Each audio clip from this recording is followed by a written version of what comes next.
And we are live in the Fantasy Lounge. As always, your host, Mikey Mack. And to the left, the commissioner, Randy Hansen. And Randy, a week closer to the start of fantasy football. One more week, ladies and gentlemen. One more week. I don't know. I'm shaking with excitement, Mike. Shaking. I don't recall a time that I've never, as excited as I've ever been for fantasy football. I think there's a lot of excitement in the air, a lot of optimism in the air. People are feeling really good about their teams this year. This is my year. If I don't win, I think I'm quitting. I'll be your commish. You know it every year, but this is it for me. If I don't win, I'm hanging them up. Hanging up the cleats, Mike. All right. Well, yeah, we'll say to see you go because I don't think you're winning it this year. Now, we have a very special guest today on the Fantasy Lounge, all the way from uptown. Uptown! Up north, the champion, Ryan Altenberg in the lounge tonight. And Ryan, Great to be here, boys. Welcome to the lounge. Welcome to the lounge. Welcome to the lounge. Welcome to 33rd. Gentlemen, great to be here. First day on the podcast. The champ is in the building. The champ is in the building, and we're very happy to have you here. Now, so far, a lot of activity already going on in the fantasy league. What moves have you liked? What moves maybe you didn't like so far? You can take it. We'll let the guy take it the first time in the lounge. Champ going up first. I think the best pickup, there's some obvious ones out there. Shout out to Dave Steuben for the Chris Polk ad drop, back-to-back. But I'm going to have to go ahead and give my best pickup thus far in the offseason, preseason, I should say, to the commissioner over here to my left with the Alan Hearns pickup.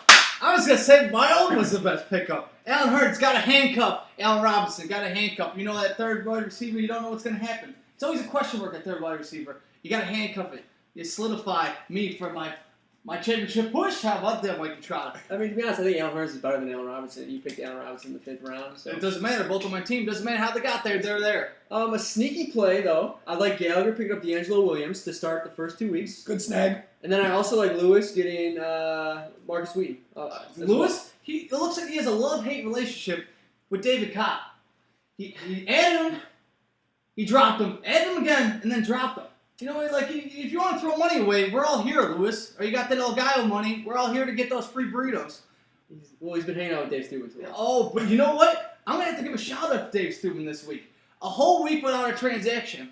You know what? I don't know if you lost internet connection, your little funds are down, or what's going on, but no transaction for Dave. Is that a first time in league history? It has to be. Has to be. It's early, though. It's early. Got to give a major shout-out, too. I also like the ultimate troll pickup with Wasim going ahead, snagging Marcus Colston right after Lewis were to drop him. He projects as the number 2 wide receiver in a typically passing-powered offense out in New Orleans. So he's also a dick as well. Yeah, I mean, projection on Colston. I feel like he always fades down the stretch, or he'll go through like a stretch where he's non-existent. Then I have like 2-3 games, so he could be hit or miss. But I mean, you gotta like the fact that Graham's gone. Colston, you figure, gets a little more action. Not to mention Kenny Stills too. Yeah, Top 2 targets for Drew Brees out there in the New Orleans offense. So those got to go somewhere. And C.J. Spiller looks like he's going into Week 1 unhealthy.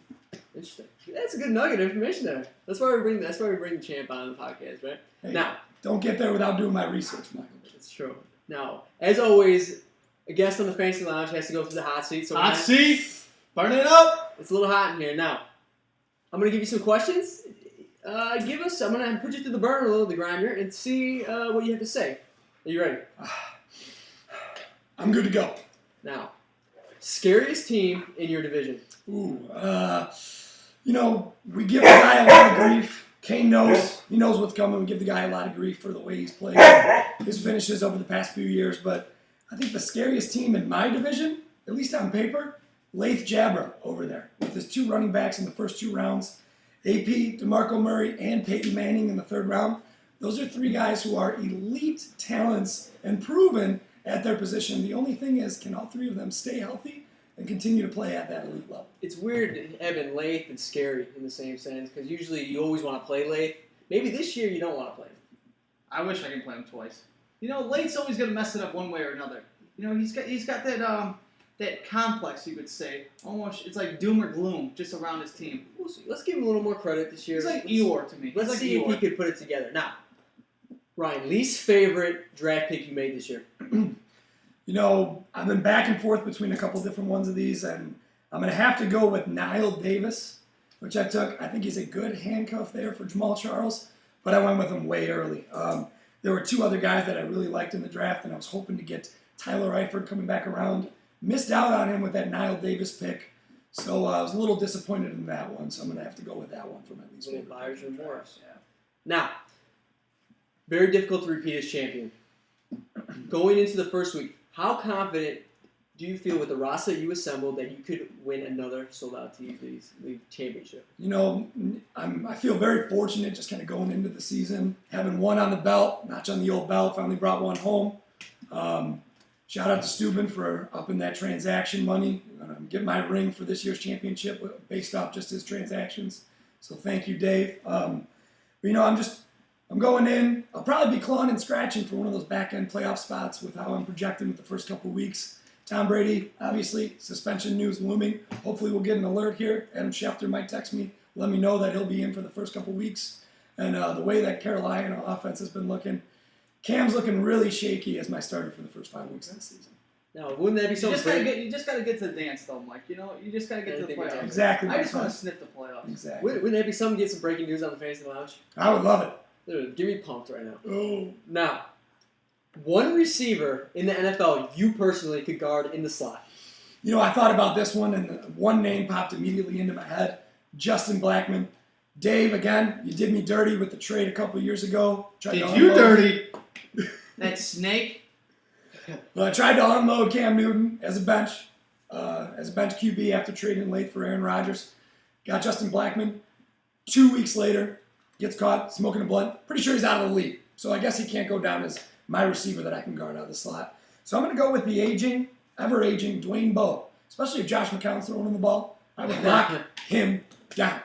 Okay. Well, you Randy, any receiver you could take in the slot? I can take them all, Mike. Yeah, I figured you'd say that. Now, still got it. Who is the most unathletic manager in our league? And I'm talking unathletic. Who's someone that could maybe, like 40 time, probably runs like a 10-40? You know, I was really thinking about one man who's in the room with us right now. He's not the most athletic. In the sports he played, he did all right because he was a hard-working player, but I didn't want to do our commissioner bad like that. So I decided it was a toss-up between 2 guys. My main man, the Captain El Gallo out there, Luis Herrera, and the newbie, Mike McCarthy. And then I remember thinking back to junior year football. Mike McCarthy played tight end. You know, it's saying something when you go from tight end your junior year to left tackle your senior year. I'm going to go ahead and say that he is more of a goal line blocking situational tight end. Mike McCarthy, you're getting my plug for the least athletic manager in our sold-out touchdowns. I'd like to plug in a little late trapper. It's amazing this man didn't trip over his own feet just walking in the draft this year. He might be the most uncoordinated, unathletic big man I've ever seen. To Lay's defense, I mean, basketball though, I mean, he'll drop 20 on you in a heartbeat. Shout out Lath on that, Ron. Never drop 20 on me.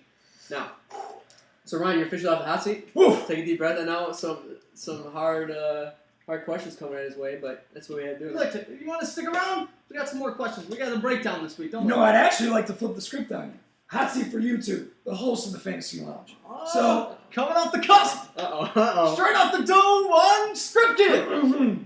Well, I'd like to extend a question to you guys. Who have you seen throughout the first 3 weeks of the preseason that's kind of jumped out at you with their performances thus far? That's a good pick. Me personally, I watched the Oakland Raider Arizona Cardinals game. I was going to say it. I really liked what Amari Cooper was able to do. The dude ran some precision routes. Patrick Peterson was guarding him. And Amari Cooper looked really good, so that shout out to Leif for picking him. I really like what I saw in Amari Cooper.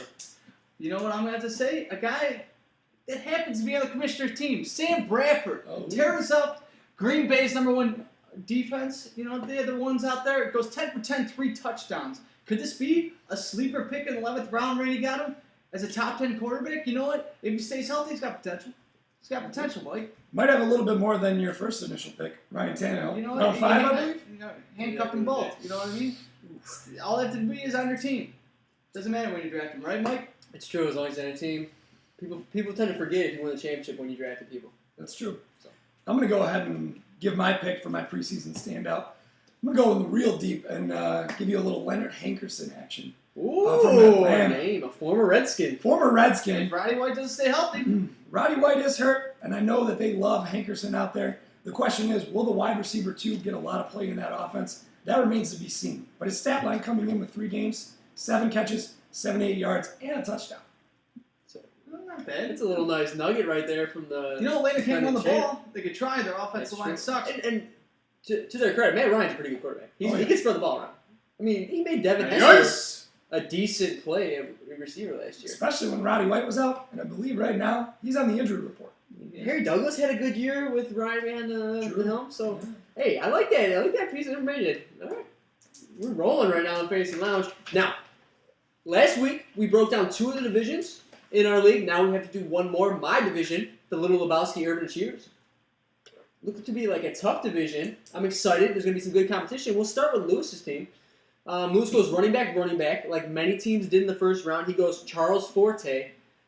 Now, Matt Forte, a year older, what are we expecting from him this year?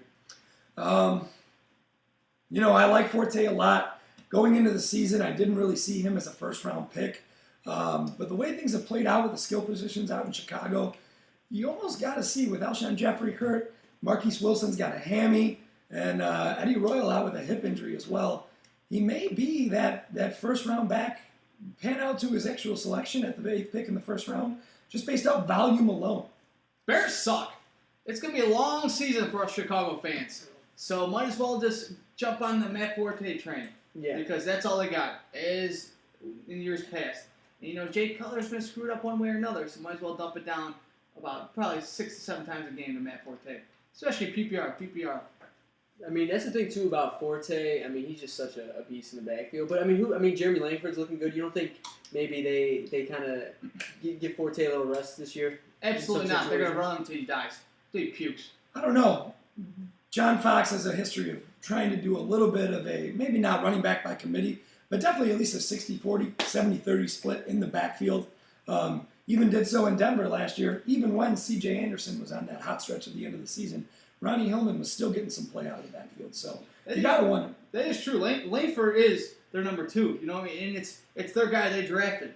So potentially they could try to move him into there. Forte's going to be, what is he, last year of his contract after this year? I believe so. So that's why I say they're going to run him till he dies, or they're going to start introducing their new guy. Don't forget Jacquizz Rodgers, big offseason free agency pickup, who has looked pretty good and looks like he might be competing with Langford for some carries. He's not saying much for the Bears, though.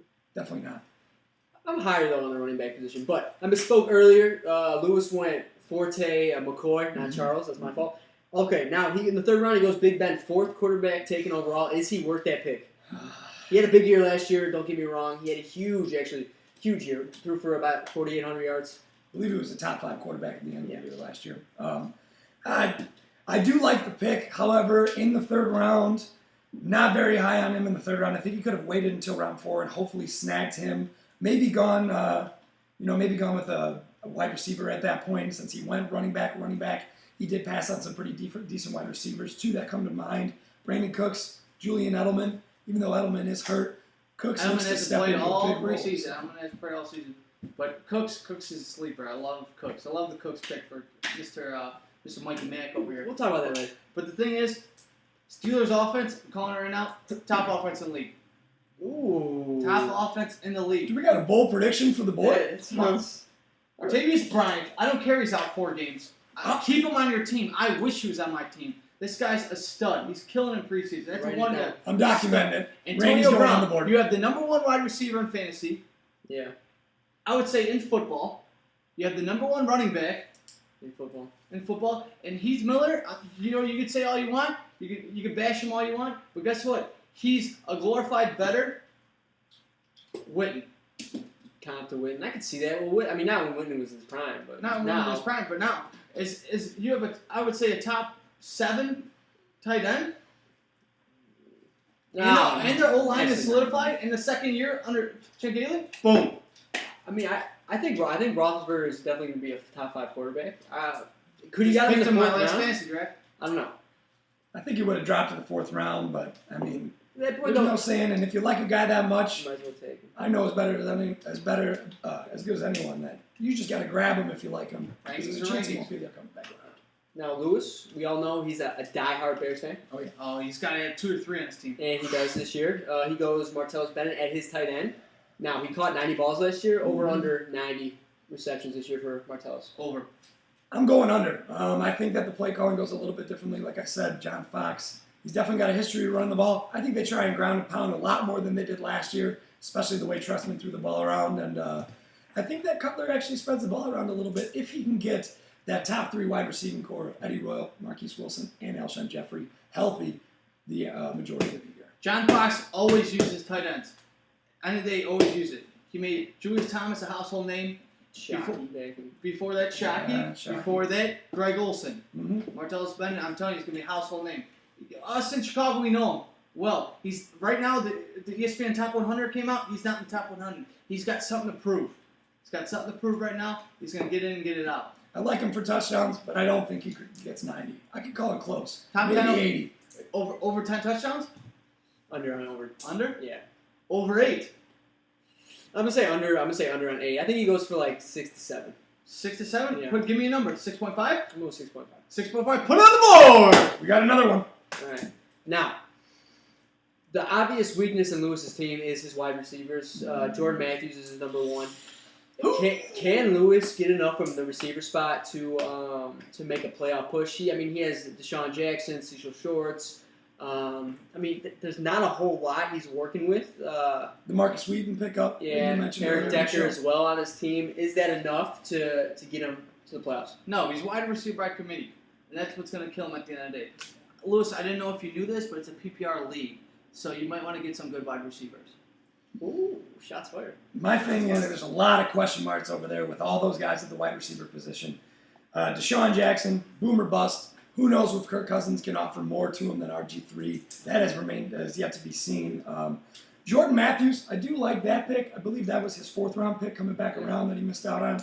He's a glorified Jeremy Maclin. Here's my thing with that. He's in line for major volume, but can he put up those numbers that Jeremy Maclin did? He's a second-year wide receiver, hasn't seen that type of volume or the targets. And Jeremy Maclin did finish with 85 catches, 1,300 yards, a little bit over, and 10 touchdowns. I just don't see him putting out that type of output as a second-year guy.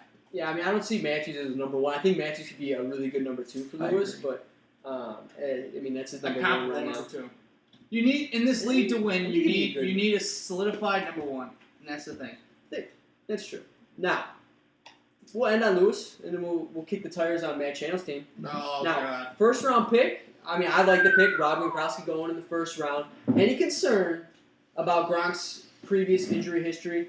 Over the past 3 seasons, Gronk has missed a combined 15 games. My thing with Gronk is, if he's healthy, he would be a top 5 wide receiver. The man is a mismatch nightmare. Who's going to guard him? There's no one in the league that can guard him. You can't put a safety on him, he's too big. You can't put a corner on him, he's too big. No one's physical enough. He's the glorified meathead of America. Yeah, I think he's probably J.J. Watt, Rob Gronkowski could be like Rodgers, Payton, but they're like the faces, I would say, of the NFL right now. Without a doubt. As far as do I like him in the first round, you can't not like Rob Gronkowski wherever you take him in the draft. So getting him is always a plus just because he's in a tier by himself. When it comes to tight ends, no one even comes close. And if he stays healthy, and even if he doesn't, if you can get a majority of the games, 55 touchdowns in 65 career games, right? 54 receiving touchdowns and a rushing. Yeah, he's a monster. I'm saying it doesn't. We play a season-long game, but it's really break down to week. All right. If he's healthy for your playoff push, oh my God, you cannot not want him on your team. Yeah, but if he's not healthy for Channel, who's to say that he's even going to have a playoff push? Yeah, that's a question mark. You know what is fantasy? Rolling the dice. That's true. Now, surprise, surprise, we called it on our first podcast ever. Channel drafting Calvin Johnson. And mind blown. Who'd have thought? And he did it again. But he also goes Stafford again. I feel like every year he has this Stafford. Oh my God, he has a love for staff source. Yeah, and he goes Stafford, Calvin. He goes to the well a lot. The question is that well dried up? All right, Calvin, I believe he's going to have a bounce back year after last year. Stafford has never been a top 10 quarterback besides once in his entire career. Is that who you're going to trust your franchise with? Your team? With Stafford leading it? You're going to ask yourself that. I'd rather take a flyer on who else? Sam Bradford. Ryan Tannehill. But I'm not talking just about my team. I'm talking about there's about 5 other quarterbacks I'd rather take than Stafford, all right? My biggest thing is, first of all, definition of flyer, not grabbing Tannehill in the 5th round. Secondly, Calvin Johnson, he hasn't played all 16 Top games. five quarterback last year. We'll see. Yet to be seen. Calvin Johnson hasn't played all 16 games in the season since 2012. And he's coming off his worst statistical season in receptions and in yards since 2009, when he was hurt for a majority of the season. Now, Stafford, again, if Calvin stays healthy, you got to like the combo. But that's a big if, like I said. Hasn't played all 16 since 2012. And Stafford only had 22 touchdowns last year. That was his worst year since 2010, where he was lost for the year in week 2. Hey, that's a lot of information to process right there. We got to give it up to Allenberg for bringing the knowledge tonight in the lounge. Got to get my research done, boys. If I'm going to do it, I'm going to do it right. Now, he goes Melvin Gordon over Mark Ingram, Andre Ellington, Alfred Morris. Is Melvin Gordon going to be productive, and is he maybe the best rookie running back in this draft? Well, here's the thing I learned, Michael. Obviously, coming off my first championship, last year was really the first year where I had a top-tier running back going into the playoffs, and I really think that was what got me over the hump. So, do I like Melvin Gordon? Yes. Do I like him as an RB1? Definitely not. I just don't think he's going to be the third down back out there in San Diego. Don't get me wrong. He probably will top 1,000 yards this year, but I'd be surprised if he goes over 8 to 9 touchdowns. And call me crazy, but I don't think he catches more than 25 balls this year. Is it going to be the top rookie running back? I think it's Todd Gurley. I'm in love with Todd Gurley. I think he's got a lot of fantasy upside, and he could potentially win someone in this league. Wonder who's got him. But he's number one back. He's going to get a lot of carries and a pretty good offense out in San Diego. So I would say I wouldn't take him over Ellington. I believe Ellington's more of a PPR monster, but I think he's got some upside. Not as a running back number 1, though. It's very tough sell as an RB1. No, that's Channel's team. Now, the next thing we're talking about, good old Beansy, our good old friend Andy Anaya. There he is. He had the 2nd pick in the draft. Choked it. And he goes Andrew Luck. Second guess that move at all? No. Here's the thing. How can you second guess drafting Andrew Luck? You can't. You can look back at every other the picks 2 through 15, and you can second guess, but you cannot second guess your second round pick is Andrew Luck. No. He's possibly the top 5 player in the NFL. He's the future of the NFL. He's the face of the NFL after Aaron Rodgers. Since coming in as a rookie, too, his interceptions has continually declined every year. And if you look at his stats compared to the great Peyton Manning, the previous Colts quarterback, the first 3 years, almost identical in touchdowns. I believe Luck has maybe 2 more. And he's got nearly half the amount of interceptions. I think he just continues down that trend. Anytime it's Rodgers, Luck, Gronkowski, those guys head and shoulders above the rest of the talent at their position. You can't go wrong with them at any point in the first round. Okay. Now, he has a pretty impressive wide receiver quarterback combo. They drafted T.Y. in the 2nd round. T.Y. last year, especially at the end of the year, went off. He had over 1,300 yards last year, 7 touchdowns. Now, does his fantasy value get impacted by Andre Johnson there? Here's the thing with T.Y. He's a big play guy, and most of those touchdowns came off long receptions, which are yards after the catch. He finished them off and brought it into the end zone. I think Andre Johnson is definitely going to get a lot of looks in the end zone, but more so from the 25-yard line in range. I think T.Y. gets his, and I think that Andre Johnson is going to steal those targets from Dwayne Allen, Coby Fleener, who both had pretty solid years, considering they were splitting touches, essentially. And I think Dante Moncrief, that Reggie Wayne, Dante Moncrief role, those are where Andre Johnson's targets are going to come from, and I don't think he cuts into T.Y.'s all that much. Andrew Luck is one of the best quarterbacks in the league. There's enough to go around. So there's no. I think the best wide receiver quarterback combo's got to be Gallagher with Cobb and Rodgers. After that, It's up there. it's got to go. It's got to go Lewis. I mean Andy. My fault. Andy. Now, I don't know. Can't seem to disagree. I think I really like T.Y. I think he's underrated too as a receiver. I mean, I like Andy's first 2 picks a whole lot. Now, as we continue on his draft, he goes. Jeremy Maclin is going to be probably his number 1. Is Maclin capable of being a top 10 fantasy receiver this year? I could definitely see him being peppered with targets, you guys, but as far as a top 10 fantasy receiver, I just don't see it. And as we said, a wide receiver 1, This league is one of those ones where you really got to get one of those top-tier established wide receiver ones. And I see Jeremy Maclin as a wide receiver 2 with some wide receiver 1 upside, especially when we get into those bye weeks, week 7, week 9, where some of the top wide receivers are on bye week. He'll probably see a lot of targets, but I just don't see him as a top 10 wide receiver by any means. Jeremy Maclin is an Andy Reid guy. Drafted by Andy Reid, and he was foaming at the bit when he got him. Foaming. Is he going to be a top 10? If he's a 10, he's going to be, if he's top 10, he's going to be number 10. I see him at 10 through 12. I see him having another breakout year, solidifying himself as a top wide receiver in the league. But I don't see him anywhere between 10 and 12. I can definitely agree with that as far as the 12, but I think 12 would be his absolute ceiling. Kansas City, they've got a pretty legitimate offense, and I think they start to ease back on relying on Jamal Charles. So maybe top 12. I just don't see him anywhere near the top 10 this year, especially with Alex Smith at quarterback. He doesn't throw the deep ball. Yeah. I mean, I think he's going to have more receptions than he did last year, but I think he might have less yards than he did in Philly. So he was almost my preseason impresser until I saw that Atlanta game, and Hankerson went off for 58 yards. Okay. Now, with Andy, again, his weak spot seems to be in this league. If you have good receivers or you have a good quarterback, you might not have the running backs, receivers. Every team has one weakness. I think, again, Andy's team, it's with the running back. He's starting Alfred Morris and Gio Bernard. Gio Bernard this year is a wide receiver 2. Does he have does he have running back 2 numbers in Gio? Who's his one? Alfred Morris? Yeah. Yes. Alfred Morris, I believe in Alfred Morris. As a 1, that's questionable. But Gio Bernard is a 2. I think it's a solid number 2. You know why? Because he's third down back and he gets catches. This is PPR, people. PPR. He's going to get at least 5 catches a game. That's 5 points right there. If he gets, 20 yards out of that? Doesn't matter. You're looking at 7. All right? He rushes for a little bit. You want to get your wide receiver 2 over 10. Correct? RB2. Yeah, RB2, my fault. He's basically a receiver, though. Yeah. You want to get him over 10 points. And if he's going to be floating with that number all year, that's solid number 2. You got to like Gio Bernard as an RB2.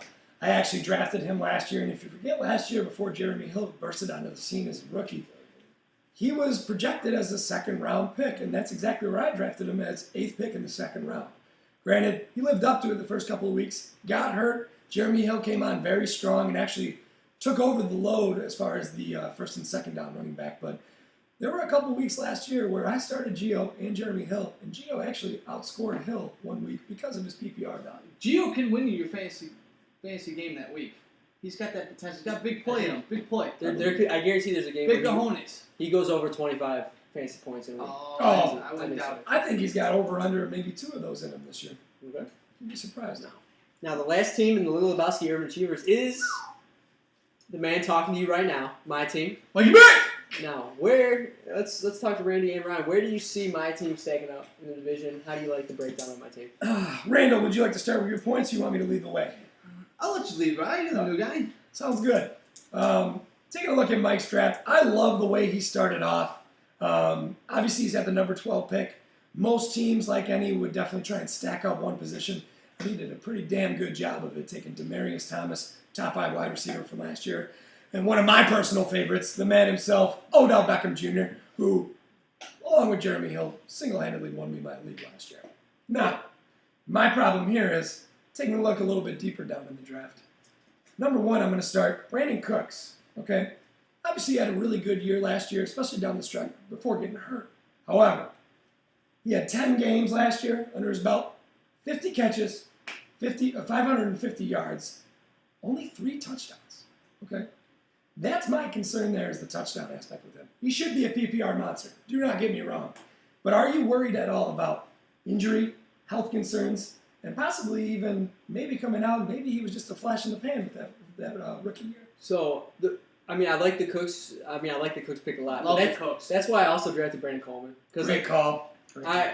With Cooks, I was a little unsure, and I was so high on Brandon Coleman that I drafted him. So if Cooks does go down, I think I have Brandon Coleman at 6'5", 230-pounder to step in, and I think he could be Breeze's new Marcus Colston. I gotta love that too as a very deep sleeper pick for our year. He was such a big sleeper. Mikey Mack had to take a blank sticker, write his name on it with a Sharpie. But my question is, if he loves Odell Beckham so much, why is he shopping him on the trade market? And that's the word to the wise. That's the word on the street. Is he shopping them hard? Insider information here, league members. Insider information. Close to the situation. Odell Beckham might be on the block if the price is right. You heard it here first. On the Fantasy Lounge. Willing maybe to move him if the price is right. I've been talking to Gallagher, talking trade.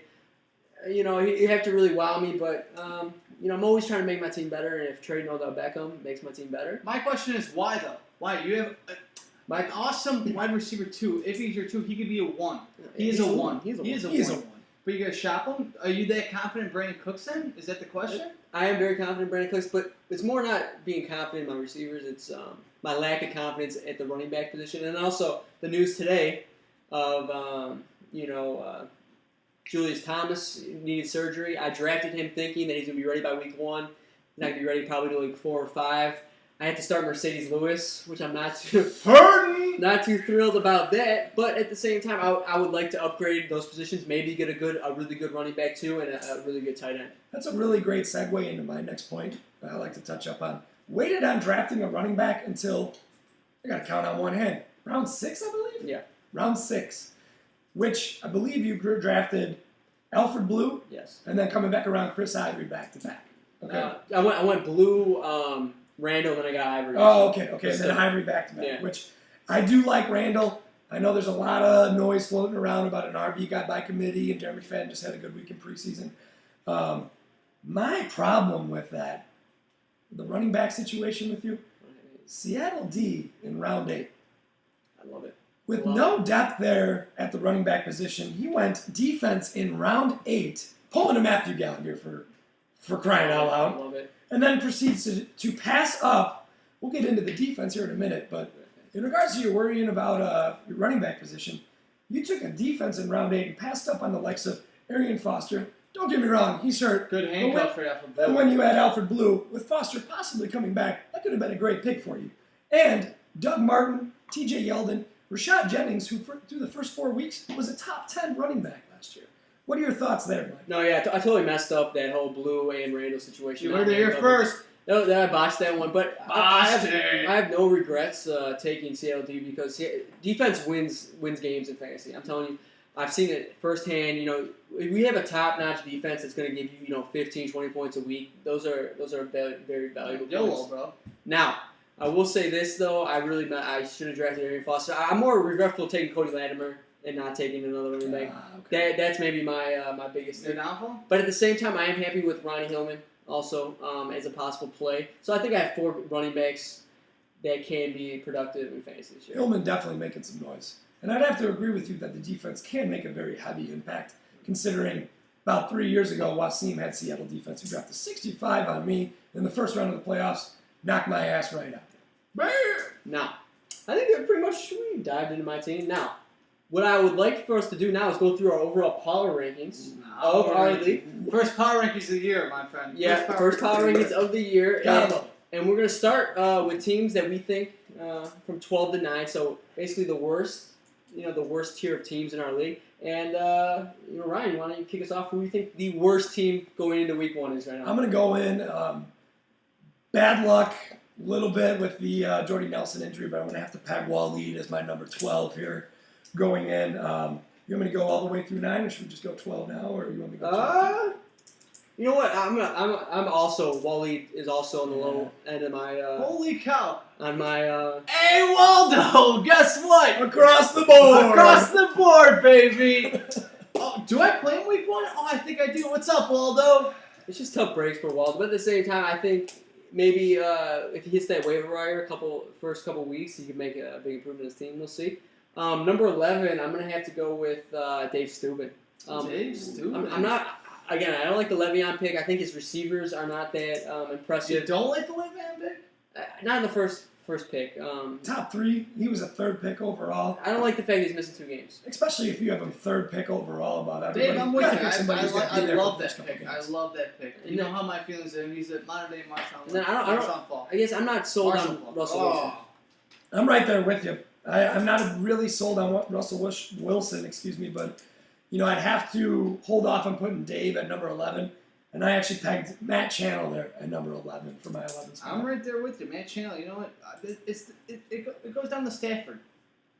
The Stafford as QB, I'm just not buying it whatsoever. Although you got to pay attention to, we mentioned Arian Foster earlier on the That's show. huge. Channel did get Arian Foster, and if he can come back in the early weeks of the season, that could turn his team from 11 at the bottom of the power rankings, soaring up the list. Yeah, I mean, it's just Foster's legs are just so shaky, man. Like when he's healthy, he's unstoppable. Oh yeah. It seems like every week he pulls something, tears something. Got a lot of soft tissue He's always back questionable in the going system. every week. I mean, it's tough. It It's is. tough. I went with channel number 10. So Okay. who'd you guys go with number 10? Oh, with Dave Steuben. Did you?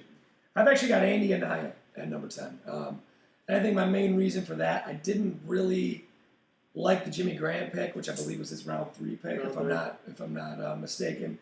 Gotta love what he did with the Luck T.Y. Hilton combo. Also, not very big on his running backs. We already talked about Gio Bernard. Could he be a good number 2? Which I think he could be. However, it's his Alfred Morris pick as his RB1. I'm not really feeling that much this year. Redskins really like that rookie Matt Jones, and I think he could cut into his carries this year. Who'd you have number 10? Dave. Okay. Dave Steuben. Now, my number 10, I go with the man to my left, the commish. I'm sorry, Brady. Oh, shots fired! Oh. Stab in the back! Benedict Arnold! Hello! Sleep with one eye open, Mr. Chada. I mean, the Allen Robinson pick, I just don't like it all in your 5th round. We'll see, though. I know you handcuffed me with Allen Hurns. And anytime you can get 2 Jaguar skill players on the same team, No. you're in a win-win situation, right? Granted, I'm getting higher on your team with Morrissey, Lamar Miller. Been very, very productive in the. How about Ryan Tannehill? He's been killing preseason. Tannehill, we'll see when the bright lights come on. Also, I mean, I like Andre Ellington as a PPR guy. I mean, Zach Ertz is not really doing it for me. I just don't know if we're gonna get points consistently. I feel like Lamar Miller and Andre Ellington might not be consistent enough for Randy's team there. I'd have to agree with you there. I'm not really big on Zach Ertz as well, and I do not have. That was your number 10 or That's my nine? number 10. The haters hate.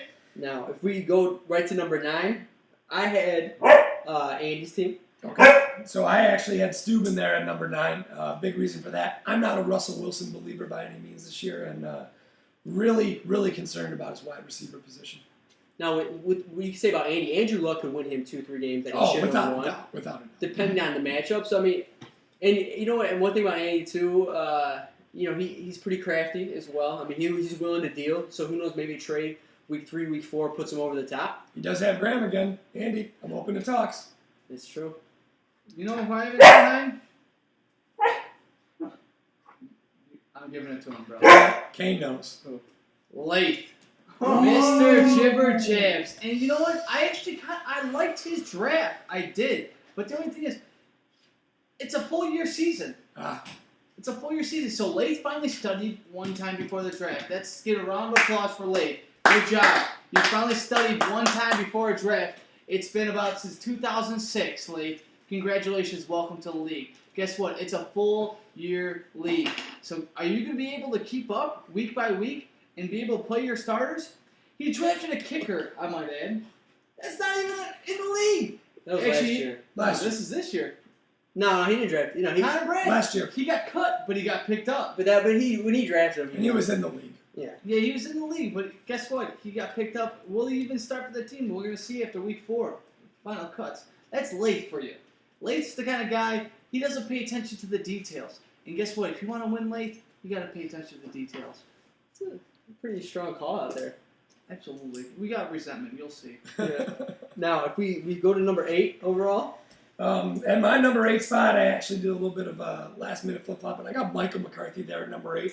I really like what he did with his team. It's very well-balanced, but, that week 7, whoever's got him week 7 definitely really had a W pretty much just fall into their lap because he's got C.J. Anderson, Eddie Lacy, and I'm not exactly sure it was 3rd-round pick, but his 3rd-round pick was a 7th-round buy. So whoever's got him week 7 is definitely coming up. And I think he's got a solid team. I just don't think that anybody on his team necessarily has that high of a ceiling to where he could be any higher than the number 8 spot on my power rankings. Like you said, solid is a good word to describe McCarthy's team. I think he's going to put up like 100 points a week. Mm-hmm. Now, I don't see him going for that big game where like 140, 150. Yeah. He just has very productive fantasy players, but I don't know if he has those explosive ones that it's going to take to win you games in crunch time. I have McCarthy on the cusp for the playoffs just for that reason you said.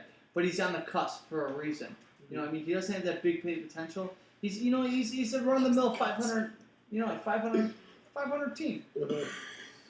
Yeah, he likes it. He loves the cusp. Loves the cusp. So, who'd you have number 8? Number 8's got to be Andy. I love Andy, but you got the 8th best team, and you really do. I don't believe you have the wide receiver, the wide receiver bulk that you need in a PPR to get you where you need to be. Very insightful. Now, if we shimmy on down to number 7. Number 7, I have the man, the myth, the asshole who's wearing an RG3 jersey, the commissioner there at number 7. I guess his team is growing on me a little bit. Definitely like his top 2 wide receivers in Antonio Brown and AJ Green. Not sold on Tannehill.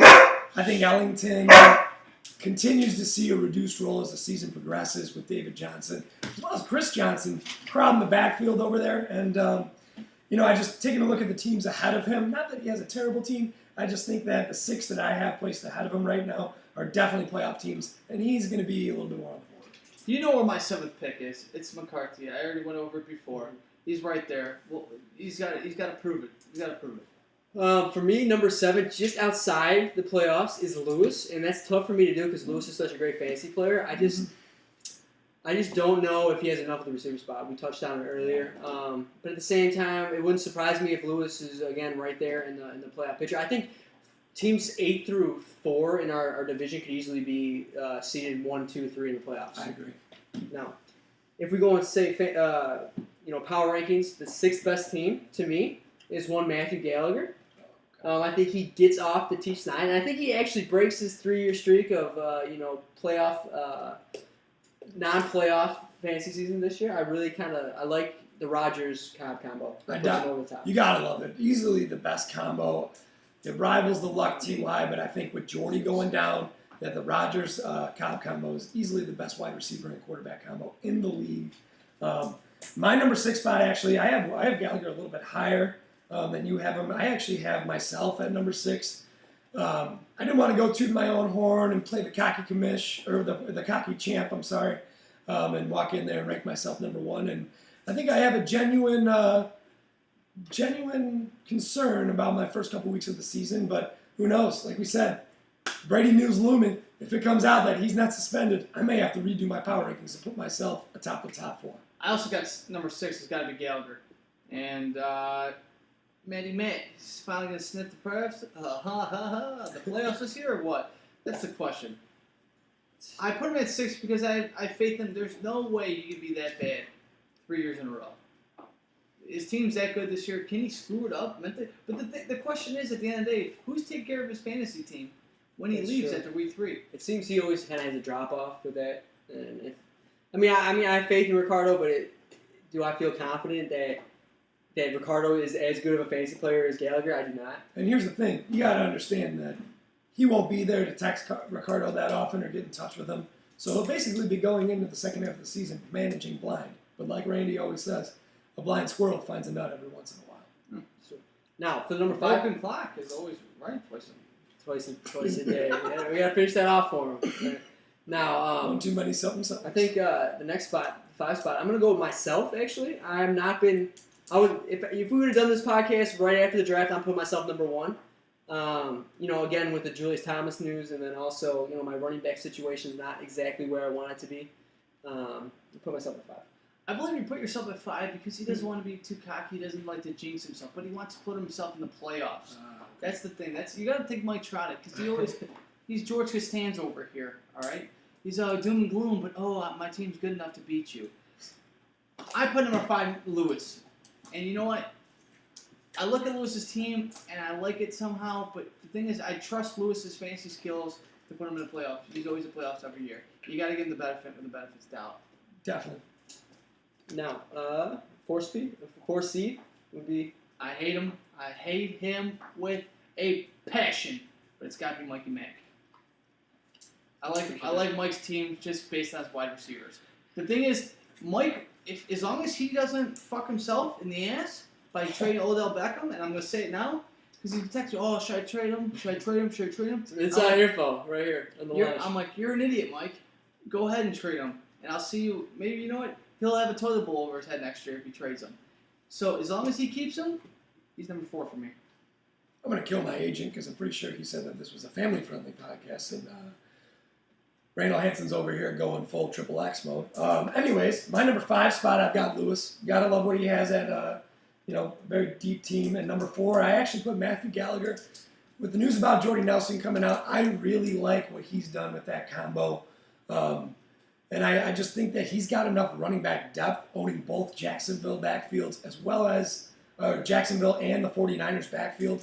Both teams that are going to need to run the ball in order to stay in and play a little bit of ball control because they do have some of the lower-ranked offenses. So I've got Gallagher there in my number 4 spot. So, I mean, we can go Gallagher 6, Ryan went Gallagher 4. It's a 2-spot jump for the Jew, baby. Mm-hmm. Now, if we're talking top 3 best teams going in to the fantasy football season, my number 3 has got to be Simo Dallas. Now, Wasim, again, always seems to be around the fantasy. Always seems to be sniffing the fantasy playoffs.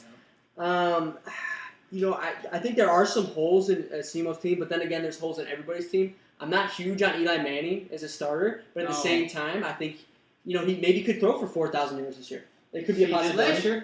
Especially with the way his receiving core is coming back healthy. They did just go out and sign James Jones a couple of weeks ago. That adds a little bit more veteran depth.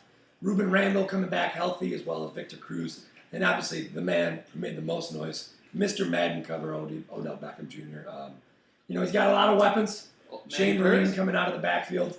I think Eli Manning could go for 4,000, but he's so turnover prone that I just don't view him as a top 5, top 8, possibly a top 10. Also, 1 second, props to Simo for backing up a tight end, Travis Kelce, with another good tight end, a good play in Tyler Eifert. Yeah. So that's a big play. Great draft pick. I was very upset about that one when it happened a couple picks before. Are you for the man curse, Mr. Trout? Nah.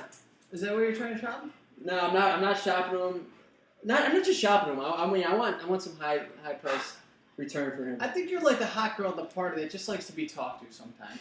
You know what I'm saying? But my number 3, it's got to go with the guy that won it. I hate to say this, Mr. Oldenburg. And I'm just giving him the benefit of the doubt because he's reigning league champ. I'm going to give him a high rank just because I believe his team kind of got the goods.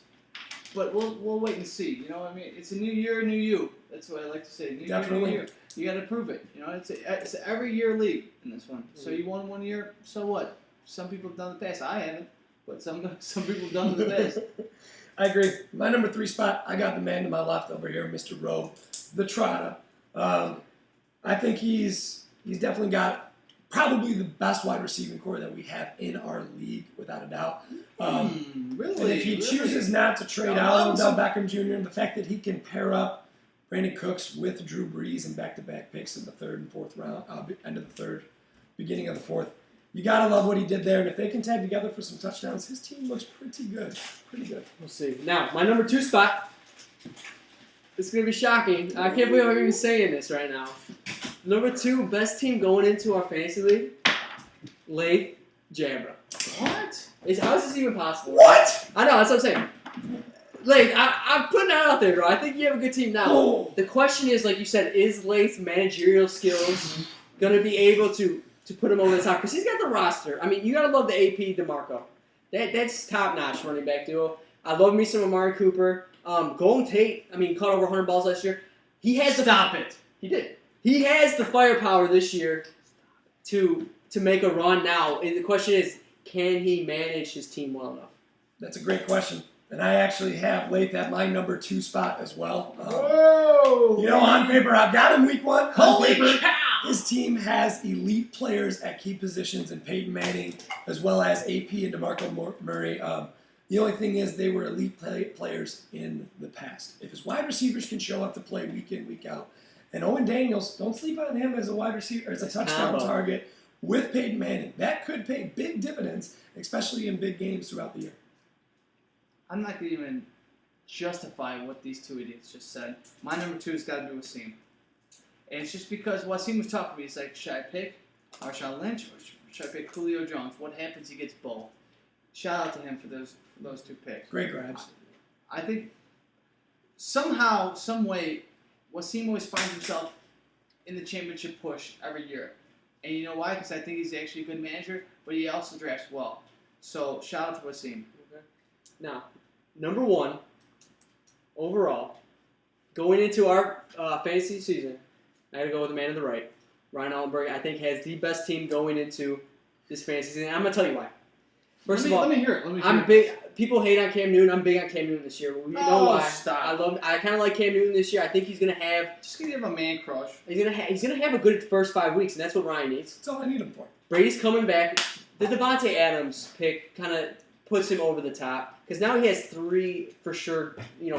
Wide receiver 2s on his roster that he could start, and then not to mention he went running back the first 2 rounds with Charles and Jeremy Hill. I just think too much. I think too much firepower, and I think he's got the depth now to make some moves. Because Ryan likes to trade to even better his team. So I like Ryan's team going into week 1. Appreciate that outlook. Number 1, I've got Wasim, Mr. Simo Dallas. Love what he did in the first 2 rounds. If Jamal Charles did not drop to me there at pick number 7 in the first round, it was basically between Jamal Charles and Julio Jones. And who'd have thunk it? Wasim gets Julio Jones, and you gotta love it. Anytime you can get Marshawn Lynch, who was just a touchdown machine in the second round, you gotta love what he did there. And I'm a lot higher on Frank Gore this year than others. I think he is going to be a possible RB1 on some teams. Kane disagrees, but as well as Andre Johnson, we have mentioned that before, he's going to be a goal line favorite and a red zone favorite for Andrew Luck in that high-powered offense. I gotta go with me, number 1. Me. Oh, yourself. The commish. And you know why? Wide receivers deep as hell. You got 2 top 5 wide receivers. I believe Antonio Brown, best wide receiver in football. AJ Green, he's going to be a bounce back year, top 5 wide receiver as long as he stays healthy. I love AJ Green this year. Number 3 wide receiver, I have 3 options. I have Allen Robinson. Everyone hates on, but he's going to be a PPR monster in my mind. If not, I got Pierre Garçon. If he doesn't kill, you know what? I'll just throw in Allen Hurts. No, kill that. Michael Crabtree, because I think Michael Crabtree will have a better year than Amari Cooper. And I'm already quoted on this podcast as saying so. Running backs, you know what I'm messing with. I got Lamar Miller that's killing, and I got Andre Ellington. I also have 2 starters. I have Joyce Bell, and I have Jonathan Stewart. Then I'm going to tie it up with a nice tight end, Zach Ertz. That's top 5 tight end potential. You know what? If you don't believe me, we're going to see at the end of the year. We're going to run this podcast back, and everyone's going to see what's up. But I think myself, because I'm that confident in my team and in my draft. Talk about tooting your own horn there. What do you think, Mike? Yeah, I don't even want to get to the commissioner's corner. Yeah, because that was basically it right there. You don't want the commissioner's corner. Before we put ourselves into that corner, I'd like to go on record. Pretty much everybody, well, at least Gallagher did last week when he was on, before he took his leave. Hiatus. Give it up to Gallagher right now, everybody. To Navy. I'd like to give my bold prediction for the year. And my bold prediction is, for my second round pick, Jeremy Hill. I think that he's going to be a top 5 running back in the league this year. You heard it here first, folks. Top 5 running back, Jeremy Hill. Top 10 for sure. All right, top 5. What do you want to put on it? I don't know. I've got Martellus Bennett at over 90 catches for you. I also have the Steelers at first offense. So what do you want to put on those? I don't want to put on anything. I want Jeremy Hill, top 5 running back. I want $5 on it. Can't make his own bet, but he'll take mine. Witness. We got a deal. Witness. No. Put it on the board. So now that wraps up the power rankings. Now we have one last segment, as you know. First of all, I want to thank Ryan Allen for taking the time out of his day. It's been a pleasure, boys. Hey, It's been a pleasure. Hit us with a lot of knowledge. This is a long podcast. There's a lot This of is information a thrown at you. long podcast, a lot of information, like you said. Do your research, boys. Now, as always, a new segment in the show, the Commissioner's Corner. Randy, what do you got for us today? I got 2 people in the Commissioner's Corner this week, boys. 2 people. First, the Redskins. I'm going to say it now and I'm going to say it loud. How the hell can you do my boy RG3 like this? The man took you to the playoffs for the first time in 10 years. And you blame the audacity that the savior is Kirk Cousins. The man's 1-7 in his career. 1-7. RG3 gave his ACL for you. He gave his life for you. Get mad, King, because I'm getting pissed. The man gave his ACL for you. Played out there for nothing. And you gave all these first-round draft picks, and you're, let's just get rid of him. Oh, Gruden doesn't like him. You know what? Screw you guys. All your fans have. At the end of the day, the Redskins are just going to be a racist organization based on living in the past. That's it, on a name. You don't even have any kind of winning statistics anymore. You guys are nothing. You're irrelevant. You're the league's doormat. Get real. Second, Lath, I'm coming at you, buddy, because this is getting real. Your team peaked in 2008. Owen Daniels in the 7th round? Really, Lath? Really? Is that the guy you want to go for? Your team average is, the age average, let's say, is 32 years old, Lath. They're on their way to 40. Get real. You think you got a good team? Congratulations. Golden Tate's your number 1 wide receiver! Golden motherfucking Tate! Unreal. He wouldn't even start as my number 3, just to be honest. He wouldn't start as my number 3. And you know what the thing that pisses me off the most about Lath? Is the man thought he had a great draft. He thought he had such a good draft, he could take Randy's Ray-Bans, put them on his head, let the world pass by his face, take him home. Oh, let me just wear him home. I'm drunk. Who cares? YOLO. He goes home, and his dog eats my glasses. He has the audacity. The audacity. I'm out there saying, hey, I sent a group text to all you guys. You know. Hey, has anyone seen my Ray-Bans? Has anyone taken them? Doesn't respond. We go to Gallagher's house on a beautiful Sunday afternoon, and we're having some drinks. And I say, I think, where's my glasses? The only people there that was left is Waldo. I'm about to be like, hey, I think Waldo's out the league because he stole my Ray-Bans. He comes, he doesn't say, hey, buddy, my dog ate your glasses. And I'm like, okay. Is he going to offer any money for my $150 glasses? No. Of course not. It's late. He's going to fucking weasel his way on everything. He's the modern day weasel boy. So, Lake, I'm going to say this to you right now. I'm going to be so glad when I take your $200 and thank you for donating to the Randy Hansen Fund this year when I win, and you're sitting around with the toilet bowl over your head yet again because you've been there before. You know how that feels, don't you? So I'm just going to be the happiest guy on earth when I have Lace $200 because that's the only way I'm going to get it. Isn't that right, Lake? And that's about it for the Commissioner's Corner. Hey, that was an impressive Commissioner's Corner. A lot of shade thrown at Lath right there. Pissed. Gotta love the rant. Oh, yeah, it was a good rant. 2 good rants there, Rain. I applaud you for that. Now, Shout out to all the viewers that sat through that last 5 minutes. By the that way. was long. It's been an hour podcast, a lot of information been thrown at your way. We'd like you guys to view every day. Of course, I mean, it's... Follow us on Twitter, so on TVs. Of course. And next week, join us next week as we break down Week 1 matchups. Oh, it's right around the corner. Break down the Week 1 matchups. Here, boys, get ready. Who we predict will win each matchup. It's going to be an exciting show. And remember, it's never too late to come relax in the lounge. Take care, guys. Hey-o.